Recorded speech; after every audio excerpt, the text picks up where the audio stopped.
but how will I know if I'm gonna like the coffee I'm buying? What's going on, everyone? It's Chris from 416 Coffee, and this is episode 37 of Coffee with Chris. Now, all the time I get asked, Chris, how am I gonna know if I'm gonna like the coffee I'm about to buy?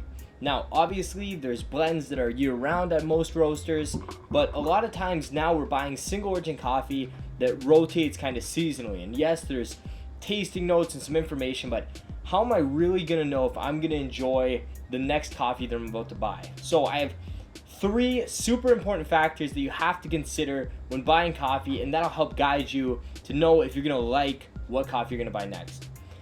Now, these factors, by the way, are all important. They're all equally important. It's not that one is more important than the rest. So I'm gonna number them, but it's not like one is the most important.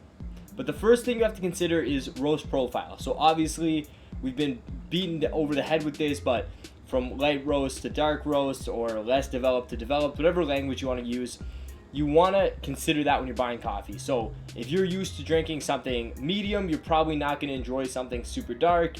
If you're used to drinking something super dark, you're probably not going to enjoy something super light, and so on and so forth. The reason being is, as we said before in previous videos, as a roast develops, you have different characteristics that come out. You have more carbon, you have more kind of burnt tones, and kind of more, sometimes people might describe it as chocolatey tones, but if it gets too developed, it becomes kind of those burnt flavors, and some people really enjoy that. So depending on how you like your coffee roasted, that's kind of the first question you should ask about a new coffee if you're interested in trying it. How is this roasted?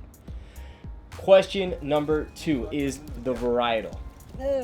So depending on what species of the coffee plant you're drinking, flavors will change drastically. So for example, if you're drinking something like Typica or Bourbon normally, and you really enjoy those coffees, you might not be so excited about something from Kenya like an SL28, or you might not be so excited about trying a crop of a certain geisha, or any of the kind of other specialty or kind of more rare varietals. So once you know the roast profile, the next question to ask is about the varietal of the coffee that you're buying, and that's also going to help you determine if you're going to like it. So for example, if you're, like I said, if you're used to drinking Typica, Bourbon, Caturra, some of those coffees that are more widely available that we see a lot of, you might not absolutely love some of these more special, more rare varietals that come from specific regions. Now, the last thing you have to ask, number 3, how was that coffee processed? So most coffees in the world are washed. So if you're gonna drink a water processed coffee, a washed coffee, you might really enjoy that clean finish and kind of the smoothness of all the flavors, I would describe it as.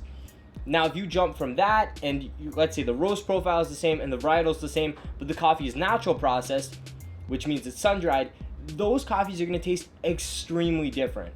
So you might not love a natural processed coffee, but you might love the same coffee if it was washed. So that's why it's really exciting when you get 2 crops, either from the same farm or from the same region, and the only real difference is processing method. So then you can really taste the difference and see what you like and don't like about processing methods. So you have to ask good questions about how the coffee was processed. I mean, now we have washed, naturals, different fermentation processes, and then honey processes, which are kind of like a hybrid of the two. I'll do another video on kind of all processing methods, but that is super important to ask that question as well. So if you ask all 3 of those questions, then you'll have a better idea if you're about to like the coffee you're going to drink. Obviously, coffee's not cheap, so you want to buy something that you're going to enjoy, not something that you're going to have a couple, make a pot of and be like, oh, this was not what I was hoping for. So it's important to ask these questions and keep kind of a log, even mentally or in your phone or something, of the coffees you've enjoyed in the past. And if you're really worried though about trying something you don't like, it'd be great just to find a blend that you really enjoy and just stick to that. If you find a blend that you love, stick to that, because roasters design blends to be consistent kind of as year round, as consistent as possible. So definitely look for a blend. If you're really worried about trying something you don't like, if you're more adventurous, then just go in there and just pick randomly. But if you're looking to have some sort of consistency with some mild differences, I would say those are the 3 questions: roast profile, processing method, and species of the actual plant that was grown, so varietal. So anyways, thank you so much for watching. I hope this video helps you buy coffee a little bit better and not waste any money. And I'll see you next time. Thank you so much.